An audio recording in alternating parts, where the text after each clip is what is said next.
Hello friends, आ गया हूं मैं आपके पास नेक्स्ट वीडियो में, जिसमें हमने पहले ही डिस्कस कर रहे थे फॉर्म्स ऑफ बिजनेस ऑर्गेनाइजेशन। इसमें मैं ऑलरेडी 2 लेक्चर्स ले चुका हूं आपके लिए, एक सोल प्रोप्राइटरशिप के लिए, एक हिंदू अनडिवाइडेड फैमिली के लिए। आज मैं 3rd लेक्चर लेने आ रहा हूं पार्टनरशिप पर।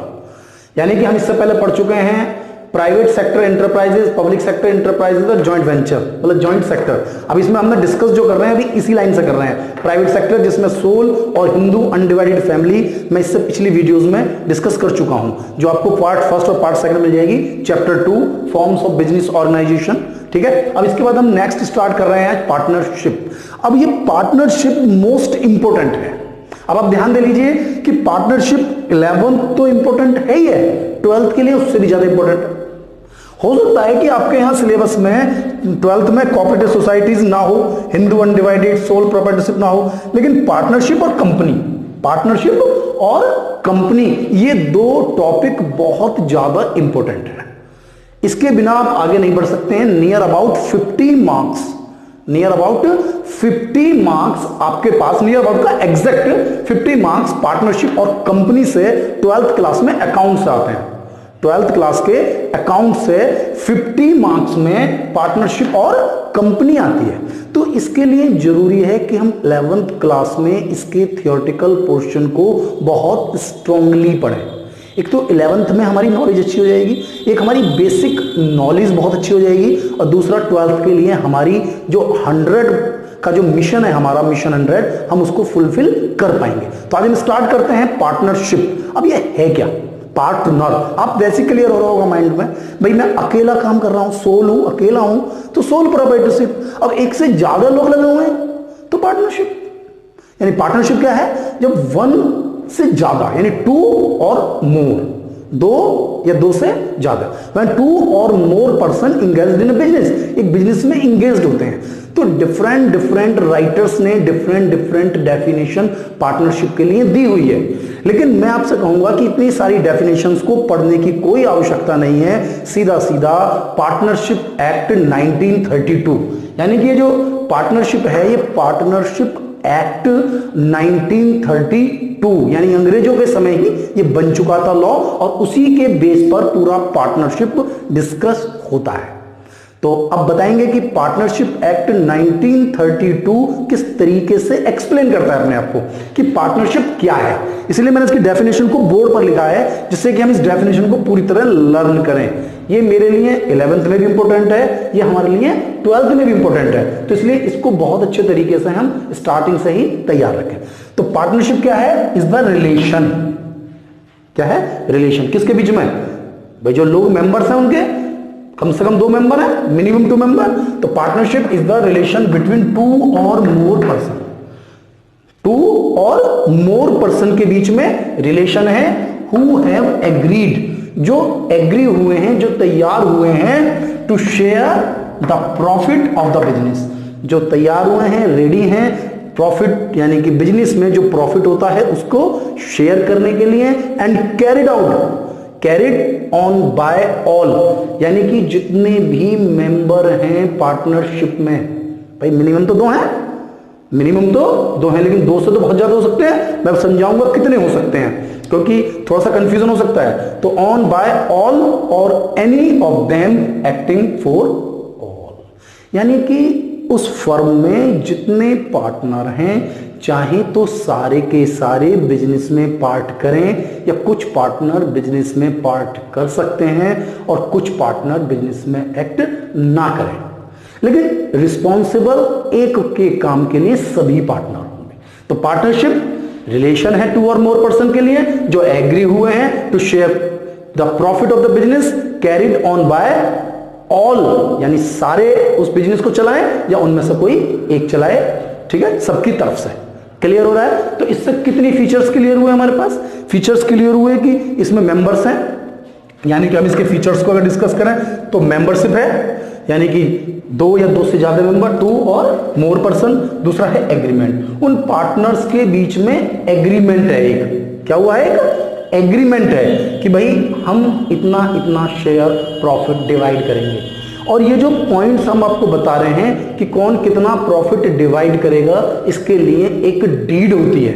क्या होती है? डीड। यानी पार्टनरशिप में पार्टनर्स के रिलेशन के लिए एक डीड हम बनाते हैं, जिसमें पार्टनर्स के रिलेशन, पार्टनर्स का प्रॉफिट, पार्टनर्स के बीच में जो इन फ्यूचर कोई कंफ्लिक्ट होने के चांसेस हैं तो उन्हें कैसे कंप्लीट किया जाएगा, किससे कैसे उन्हें सॉल्व किया जाएगा, उसके लिए एक डीड बनाई जाती है। तो एक मोस्ट इंपॉर्टेंट डॉक्यूमेंट है डीड।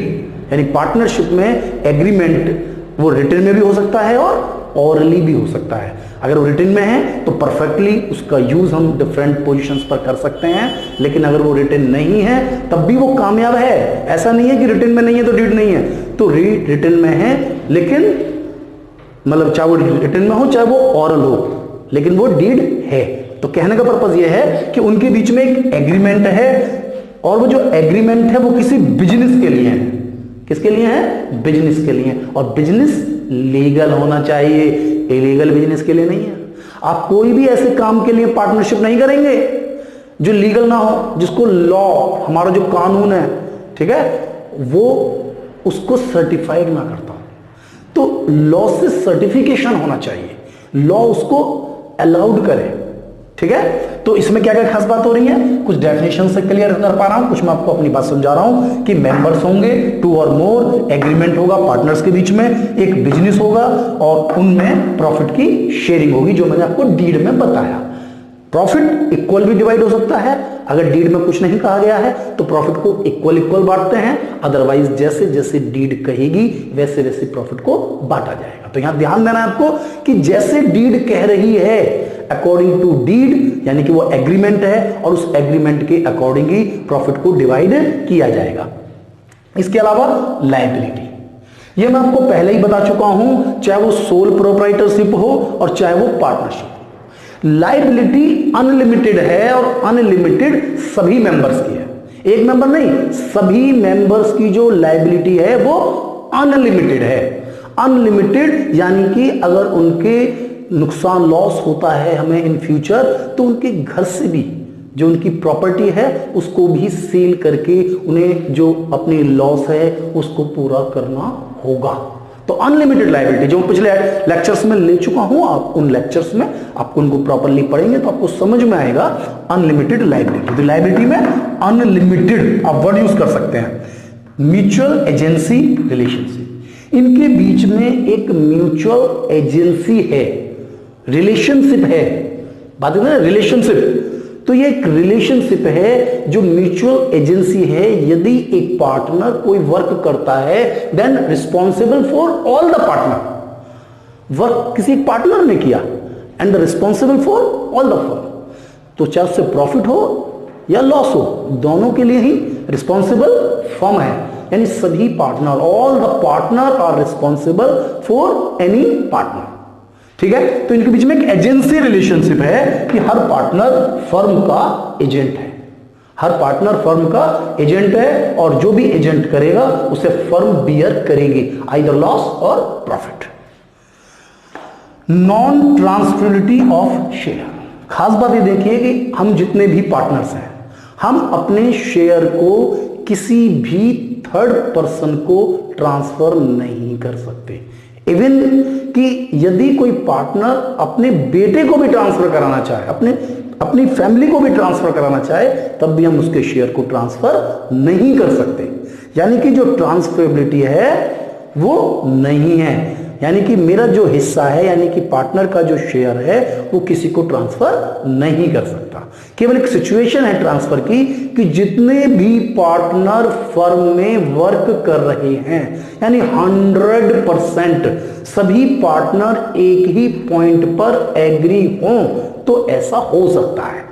यानी कि अगर सभी partner, all the partner are agree to solve that particular problem, तो वो प्रॉब्लम फिर प्रॉब्लम नहीं है, उसको सॉल्व कर सकते हैं। लेकिन यहां हम जनरल बातें करते हैं कि भाई जो हमारे पास जो ट्रांसफर है शेयर वो नॉन ट्रांसफरेबिलिटी है। इसके बाद है रजिस्ट्रेशन। पार्टनरशिप फर्म का रजिस्ट्रेशन आपकी मर्जी है, आप चाहें तो उसका रजिस्ट्रेशन कराएं या आपका नहीं है मन तो ना कराएं। लेकिन कराने का इसलिए फेवर किया जाता है कि यदि रजिस्ट्रेशन कराएं तो पार्टनरशिप से रिलेटेड कुछ ऐसी बेनिफिट्स हैं, टैक्स के बेनिफिट्स हैं जो आपको मिल सकते हैं। अगर आप रजिस्ट्रेशन नहीं कराते हैं तो वो बेनिफिट आपको अवेलेबल नहीं कराए जाएंगे। तो इसलिए कहा जाता है जनरली कि आप रजिस्ट्रेशन करा लें, लेकिन नहीं कराते हैं तब भी कोई बहुत बड़ी बात नहीं है। मैनेजमेंट, तो पार्टनरशिप का जो मैनेजमेंट है वो सारे पार्टनर मिलकर कर सकते हैं या उनमें से कुछ पार्टनर्स कर सकते हैं, कुछ पार्टनर घर बैठ सकते हैं। केवल वो कैपिटल इन्वेस्ट कर दें, क्या कर दें, मनी इन्वेस्ट कर दें, रिस्क लेंगे प्रॉफिट लॉस का, ठीक है, और मैनेजमेंट कुछ लोग कर दें। मान लो 50 पार्टनर है तो 50 को मैनेजमेंट में लगाएंगे, तो आउट ऑफ 50 हम कुछ पार्टनर्स को मैनेजमेंट में लगाएंगे और कुछ को छोड़ देंगे या रोटेट करते रहेंगे, क्योंकि 50 के 50 एक साथ मैनेजमेंट करेंगे तो प्रॉब्लम आ जाएगी, बिजनेस चल ही नहीं पाएगा, कहीं ना कहीं रिस्क समस्या आएगी। लेकिन कर सकते हैं, ऐसी कोई बाउंडेशन पार्टनरशिप की तरफ से नहीं है, यानी कि सभी क्या मानेंगे, कैरिड ऑन बाय ऑल और एनी ऑफ देम, या तो सारे कर सकते हैं या उसमें से कुछ कर सकते हैं, ठीक है। टाइम पीरियड, तो टाइम पीरियड की स्थिति है कि आप कितने भी समय के लिए पार्टनरशिप को चला सकते हैं, टाइम की कोई बाउंडेशन नहीं है, यानी कि ये आप पर बेस करता है कि आप उस पार्टनरशिप को कितने समय के लिए चलाते हैं, ठीक है। तो आप यहां पर ध्यान दे लीजिए, हमने इसके अंदर 10 पॉइंट लिखे हैं, कोई जरूरी नहीं होता कि आपको एग्जाम में 10 पॉइंट्स लिखने हैं। 10 पॉइंट्स तो मुझे ये इसलिए एक्सप्लेन करने हैं कि हमारे जो कैरेक्टरिस्टिक्स हैं, जो फीचर्स हैं, वो हम प्रॉपरली समझ सकें कि भाई इसमें क्या फीचर्स हैं।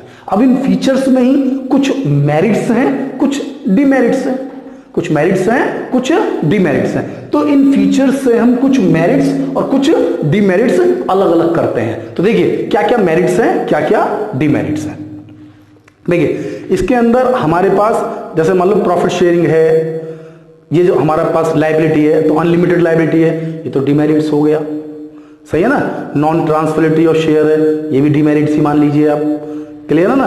बाकी आप प्रॉफिट शेयरिंग है, ये आप मेरिट्स में ले लीजिए। एग्रीमेंट है, ये भी प्रॉफिट्स में हो सकता है, लेकिन अलग से ले लेते हैं मेरिट्स में, यही पॉइंट्स हैं, कुछ ज्यादा है भाई। एक तो इजी टू फॉर्म, जैसे हमने कहा था इंडिविजुअल बिजनेस को आप अपनी मर्जी से चालू कर सकते हैं, पार्टनरशिप में भी कर सकते हैं। 2-4 लोग मिले और अपना बिजनेस चालू कर दिया, क्योंकि हमने कहा कि रजिस्ट्रेशन की भी जरूरत नहीं है, रजिस्ट्रेशन की भी जरूरत नहीं है, तो आप इजी स्टार्ट कर सकते हैं लार्ज फाइनेंशियल रिसोर्सेज। अब ये आपको देखिए 1 पर्सन और एक से ज्यादा पर्सन, ऑब्वियसली कि अगर मैं अकेला हूं तो मेरे जो रिसोर्स हैं वो कम है, और 2 हैं, 4 हैं, 20 हैं, 50 हैं, 100 हैं, यानी 100 मेंबर तक हो सकते हैं। मैं ये बताना चाह रहा था यहां पर, शायद नहीं बताया था मैंने, 100 मेंबर तक हो सकते हैं लेटेस्ट रूल के अकॉर्डिंग। लेटेस्ट रूल के अकॉर्डिंग, जो पुराना रूल है उसके अकॉर्डिंग तो 20 ही हो सकते हैं। और पार्टनर्स का डिसाइड पार्टनरशिप एक्ट नहीं कर रहा है, बल्कि इसको डिसाइड कर रहा है companies act.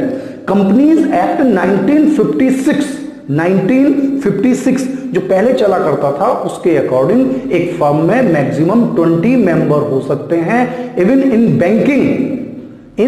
Banking business there is only maximum 10 members. If you are working in the partnership for the banking business, then only 10 members maybe हो सकते हैं, लेकिन अगर आप किसी अदर बिजनेस को करते हैं तो 20 तक मेंबर्स हो सकते हैं। लेकिन इसके बाद चेंजेस आया, कंपनीज एक्ट 2013, कंपनीज एक्ट 2013 जो लेटेस्ट चल रहा है, उसमें ही मैं आपको कंपनीज को समझाऊंगा इसके अंदर। तो कंपनीज एक्ट 2013 मैक्सिमम 100 मेंबर्स की बात करता है, यानी कि पार्टनरशिप में 100 तक मेंबर हो सकते हैं। तो लार्ज फाइनेंशियल रिसोर्सेज भी हो सकते हैं। अब 1 पर्सन और बहुत सारे, तो रिसोर्सेज भी उसी के अकॉर्डिंग बढ़ जाते हैं, यानी कि लार्ज फाइनेंशियल रिस्क भी थोड़ा कम हो जाता है। जहां रिस्क केवल 1 पर्सन ले रहा था, वहीं रिस्क लेने वाले बहुत सारे, जितने पार्टनर थे सभी के पास वो रिस्क डिवाइड हो गया, काम डिवाइड हो गया, रिस्क डिवाइड हो गया, वर्क डिवाइड हो गया। इसके बाद है मोटिवेशन, क्योंकि जो हम वर्क कर रहे हैं इसका रिवार्ड हमें सीधा सीधा मिलना है, तो सभी लोग मेहनत करते हैं, वर्क करते हैं, और हमें ज़्यादा से ज़्यादा प्रॉफिट होता है, जिससे जो हमारे पार्टनर्स हैं उनके अंदर एक मोटिवेशन क्रिएट होता है। मोटिवेशन समझते हैं ना, कि प्रेरणा, कि भाई ज्यादा से ज्यादा हम वर्क करें, ज्यादा से ज्यादा हम प्रॉफिट कमाएं, ज्यादा मेहनत करें। तो जैसे ज्यादा मेहनत करेंगे ज्यादा प्रॉफिट होगा और ज्यादा शेयरिंग आएगी, तो मोटिवेशन क्रिएट होता है। इसके बाद है सीक्रेट, सीक्रेसी, सीक्रेसी।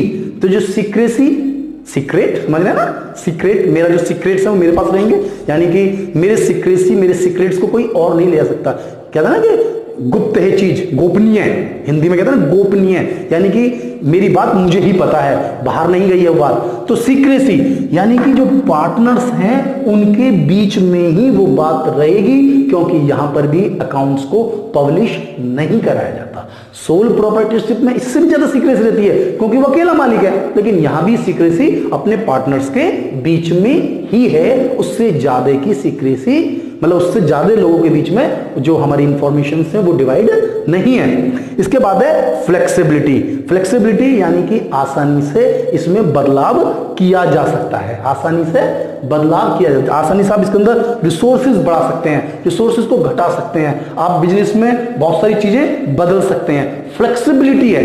इसके बाद है मोर स्कोप। बिजनेस करने के लिए आपके पास ऑप्शन बढ़ जाता है, जहां आप इंडिविजुअल में कुछ पर्टिकुलर बिजनेस कर सकते थे, पार्टनरशिप में हमारे लिए स्कोप बढ़ जाता है और हम लार्ज बिजनेस भी अडॉप्ट कर पाते हैं, है ना। ह्यूज कैपिटल जिसमें चाहिए होती है, ज्यादा कैपिटल जिसमें चाहिए होती है, तो हम ज्यादा कैपिटल वाले बिजनेस भी कर सकते हैं। तो मोर स्कोप फॉर एक्सपेंशन, यानी कि बिजनेस को ग्रो करने के लिए, एक्सपेंशन करने के लिए हमारे पास ऑप्शंस बढ़ जाते हैं, क्योंकि सारे पार्टनर अपने कुछ रिसोर्सेज को भी लगाएंगे, तो एक बड़ा ह्यूज कैपिटल कन्वर्ट हो जाती है और हम आसानी से अपने बिजनेस को एक्सपेंड कर सकते हैं। तो ये बेनिफिट्स थे हमारे।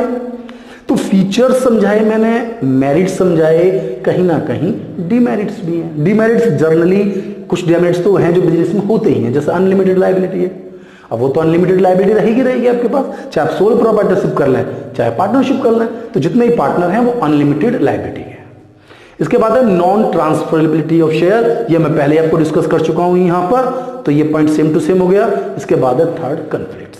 भाई अगर एक आदमी है तो वो अकेला है, अब एक से ज्यादा लोग होंगे तो झगड़े के चांसेस भी हैं, आपस में कॉन्फ्लिक्ट्स होंगे, झगड़े होंगे, कोई ना कोई ऐसे कुछ कहते हैं ना कि मतभेद है, तो वो जो कॉन्फ्लिक्ट्स हैं वो बने रह सकते हैं पार्टनरशिप में। अकेले बिजनेस करने में वो कोई चांसेस ही नहीं है, क्योंकि अकेला मैं ऑनर हूं, मेरी मर्जी है, मैं कुछ भी करूं। लेकिन एक से जब ज्यादा लोग होते हैं, तो आप फैमिली में देख लीजिए, आप 4-5 भाई हैं या 4-5 लोग फैमिली में रहते हैं, तो चारों पांचों एक जैसी बात करते हैं क्या? अलग अलग हो सकती है। तो सेम इन बिजनेस, तो बिजनेस में भी कॉन्फ्लिक्ट हो सकते हैं, जो इसका एक डिमेरिट्स है। भाई सोल में तो कोई कॉन्फ्लिक्ट नहीं, मैं अकेला हूं, लेकिन यहां पर बहुत सारे पार्टनर्स हैं, तो हो सकता है हर पार्टनर्स की या कुछ पार्टनर्स की जो अपनी फीलिंग्स है, थिंकिंग है, इसमें भी डिफरेंट फ्रॉम अदर्स पार्टनर्स, तो कॉन्फ्लिक्ट्स के चांसेस हैं। इसके बाद है अनसर्टेनिटी। बिजनेस अनसर्टेन है, बिजनेस में रिस्क है। पहले तो रिस्क तो मिल लेते हैं, पहले अनसर्टेनिटी। अनसर्टेनिटी है यानी कि एक पार्टनर पूरे बिजनेस को डुबो सकता है, यानी कि अगर एक पार्टनर को प्रॉब्लम आती है तो पूरा बिजनेस को वो बंद कर सकता है। वो एक पार्टनर चाहे तो पूरे फर्म को डिसॉल्व यानी समाप्त करा सकता है। रिस्क ऑफ म्यूचुअल एजेंसी, मैंने बताया था कि एजेंसी है, पार्टनरशिप में एक एजेंसी रिलेशनशिप है। तो एजेंसी रिलेशनशिप का मतलब है कि एक पार्टनर यानी सभी पार्टनर फर्म के एजेंट है। यदि कोई एक गलती करता है तो सभी का रिस्क है।